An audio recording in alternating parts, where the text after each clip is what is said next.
नमस्कार, मैं पंडित सीताराम शर्मा एक बार फिर उपस्थित हुआ हूँ आपके बीच कोरोना के बारे में अपने विचार व्यक्त करने। कोरोना वास्तव में एक महामारी है और वायु जनित रोग है।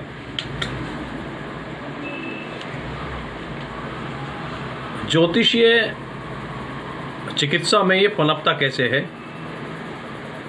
और इसके कारण क्या है?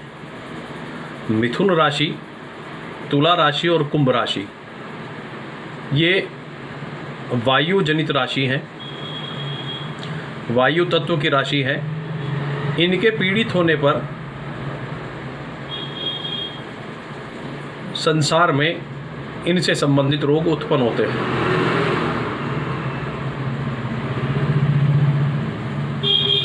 ये रोग मिथुन राशि के पीड़ित होने पर, ये रोग जो है कोरोना मिथुन राशि के पीड़ित होने पर के कारण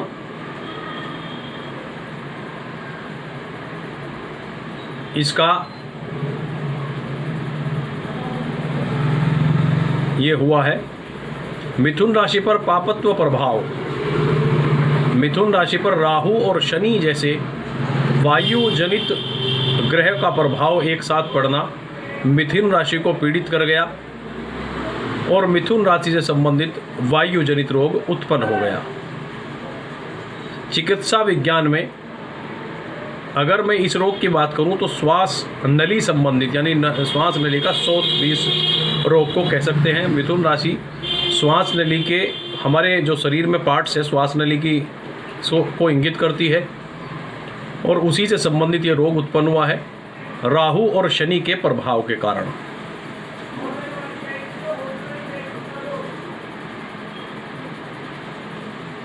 बृहस्पति यानी कि गुरु ग्रह हमारे फेफड़ों का कारक है और हमारे शरीर की ऑक्सीजन लेवल को भी बृहस्पति बताते हैं। अगर अच्छा है तो हमारे शरीर में ऑक्सीजन बहुत अच्छी रहेगी और अगर वो पीड़ित है तो निश्चित बात है कि हमारे शरीर में ऑक्सीजन की भी मात्रा कम रहेगी और उसको बार बार वो ऑक्सीजन की मात्रा हमको बाधित करती रहेगी।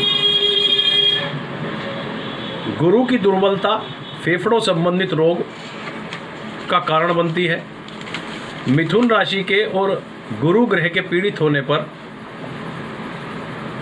इस रोग का निर्माण हुआ है। अब इस रोग की शुरुआत कब से हुई? मेरी गणना के अनुसार 7 मार्च 2019 में राहु मिथुन राशि पर गोचर किए थे। वह धनु राशि पर शनि का गोचर चल रहा था। मिथुन राशि पर राहु और शनि का प्रभाव मिथुन राशि को पीड़ित कर गया।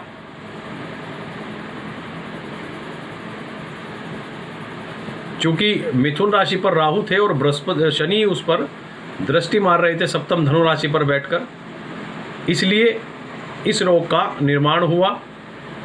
तो 7 मार्च 2019 से इस रोग का निर्माण होना शुरू हुआ। 4 नवंबर 2019 में धनु राशि पर बृहस्पति का गोचर शुरू हुआ।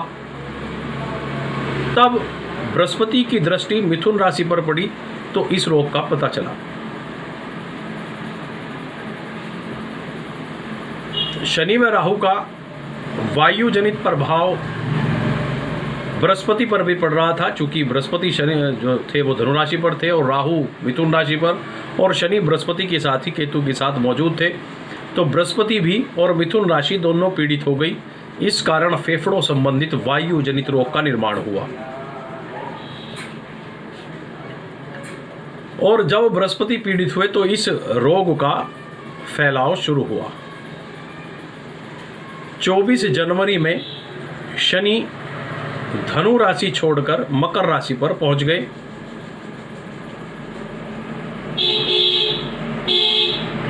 मकर राशि पर जाने के बाद राहु और शनि का षडाष्टक योग शुरू हो गया। राहु कुंडली में मिथुन राशि पर और शनि कुंडली में मकर राशि पर थे।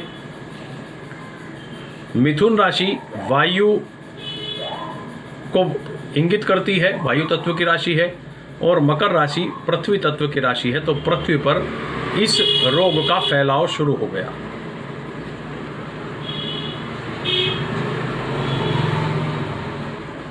चूंकि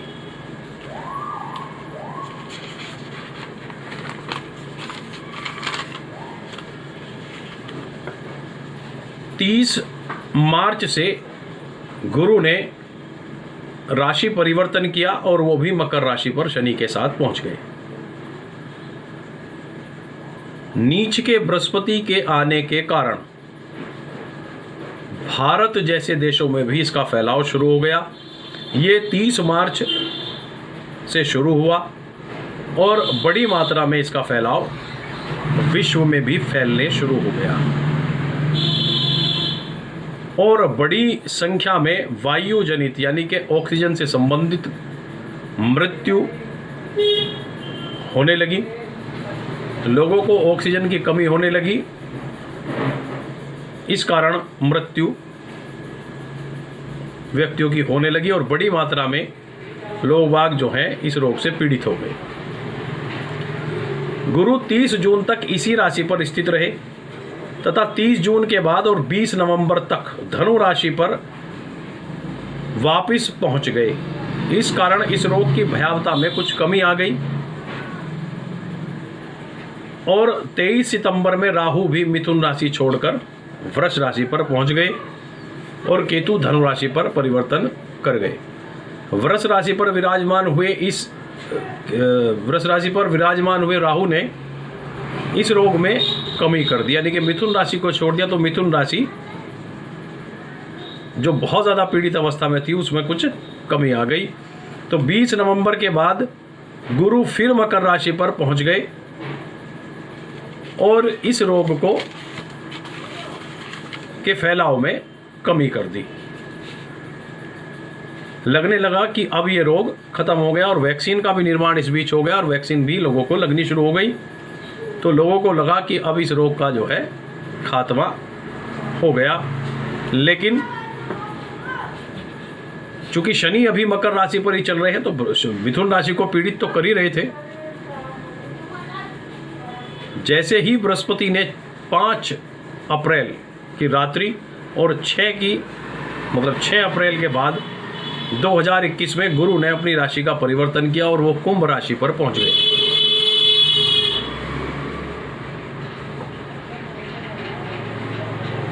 क्योंकि कुंभ राशि भी वायुजनित राशि है, शनि की राशि है।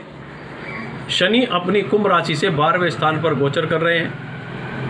12वें स्थान पर गया हुआ कोई भी स्वामी अपनी राशि से संबंधित परेशानियां क्रिएट करता है और बृहस्पति का गोचर वहीं हुआ तो उसे बृहस्पति कुंभ राशि यानी कि जो कमजोर राशि थी, इस समय जो कमजोर चल रही थी, उसी पे बृहस्पति का गोचर हो गया। इस कारण इस रोग का बहुत जबरदस्त तरीके से फैलाव हो गया। इसका कारण एक और भी है। भावात भावों के अनुसार अगर बृहस्पति को हम देखें तो बृहस्पति से चतुर्थ यानी कि केंद्र में और दशम राहु और केतु का गोचर है और शनि 12वें स्थान पर अपने से 12वें स्थान पर यानी कि बृहस्पति से 12वें स्थान पर गोचर कर रहे हैं। इस कारण बृहस्पति पूर्ण रूपेण पीड़ित हो गए और बृहस्पति जहाँ बैठते हैं उस संबंधित चीज़ों में या उन संबंधित राशि को पीड़ित करते हैं। तो कुंभ राशि पीड़ित हुई तो इस रोग की और भयावता बढ़ गई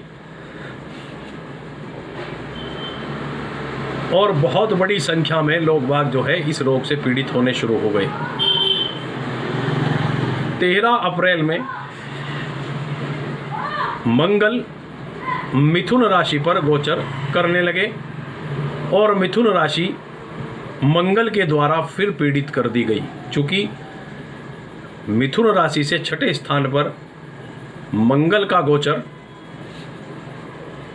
मिथुन राशि को पीड़ित कर गया और बुध और मंगल का आपस में राशि परिवर्तन इस रोग को और बढ़ा गया।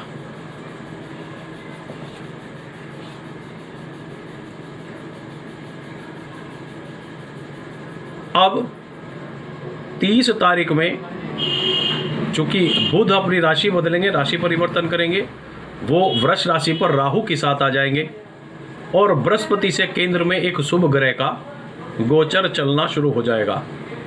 1 मई के बाद इस रोग में कुछ कमी आनी शुरू हो जाएगी।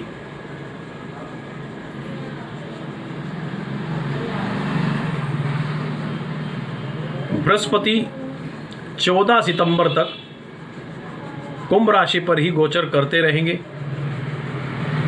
इस रोग में कमी और ज़्यादा होती रहेगी। बुध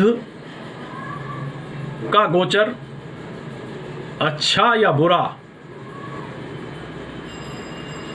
कमी और ज़्यादा करता रहेगा।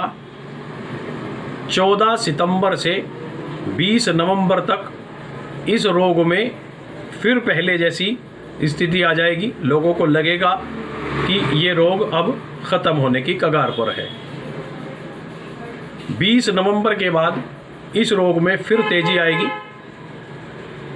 और ये मार्च तक चलेगी। मार्च के बाद बृहस्पति अपनी राशि बदल जाएंगे। वो अपनी राशि मीन राशि पर गोचर करने लगेंगे। बृहस्पति की मजबूती और बृहस्पति का बल, फेफड़े संबंधित जो ये रोग है, ये जो वायु जनित रोग है, ऑक्सीजन का जो रोग है, ऑक्सीजन संबंधित चीज़ें जो हैं वो व्यक्तियों के अंदर ठीक होनी शुरू हो जाएंगी। और जून 2022 में शनि का गोचर, यानी कि मकर राशि से शनि निकलकर कुंभ राशि पर आ जाएंगे। ईश्वर की कृपा से इस रोग में कमी, बहुत कमी आ जाएगी और ये रोग समाप्ति की तरफ चल निकलेगा। ऐसी मेरी गणना है। जो मैं थोड़ा बहुत ज्योतिष का ज्ञान रखता हूँ, मैंने इसमें जो देखा है, जो मुझे लगता है, ईश्वर की कृपा से ऐसा ही हो। कुछ उपचार मैं ज़रूर आपको इससे संबंधित बताना चाहता हूँ।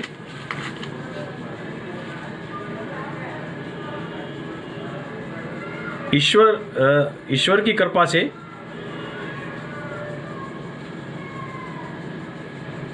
ये रोग समाप्त हो, ऐसा हम सभी की इच्छा है। चिकित्सकों की सलाह में ज़रूर रहें। सरकार की जो नियम बनाए हैं उसके अनुसार हम चलें। मास्क, सैनिटाइज़र, साबुन, इसका लगातार प्रयोग करते रहें और दूरी बनाकर रखें। अपनी सुरक्षा और अपने स्वास्थ्य का ध्यान दें।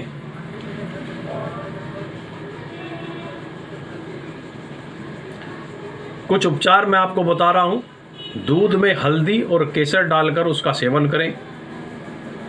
चने की दाल मंदिर में दान करें। पीतल का एक छल्ला अनामिका उंगली में धारण कर लें। बुधवार के दिन गायों को हरी वस्तुएं से सेवा करें। भगवान विष्णु की आराधना करें। सत्यनारायण की कथा और हवन घर में कराते रहें। थोड़ा सा धुएं से थोड़ा सा अपने आप को जरूर, जो थोड़े स्वास्थ्य में कुछ कमी हो तो थोड़ा सा धुएं से अपने आप को थोड़ा सा दूर रखें। जहाँ ज़्यादा पेड़ पौधे हों वहाँ अधिकतर अपना समय गुजारें। पीपल के नीचे या आसपास कहीं पीपल हो, बरगद हो, उसके नीचे आध घंटा 1 घंटा ज़रूर जो सांस ऊपर नीचे करते रहें। खाना खाने के बाद सुबह चाहे शाम खुले में ज़रूर ठहरे रहें और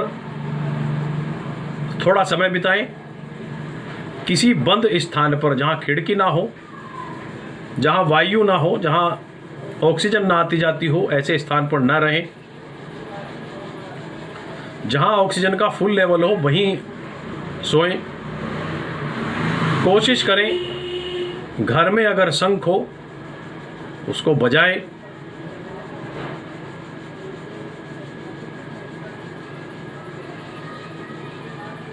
ईश्वर की कृपा आप सब पर बनी रहे।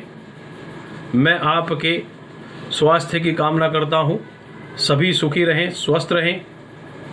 नमस्कार।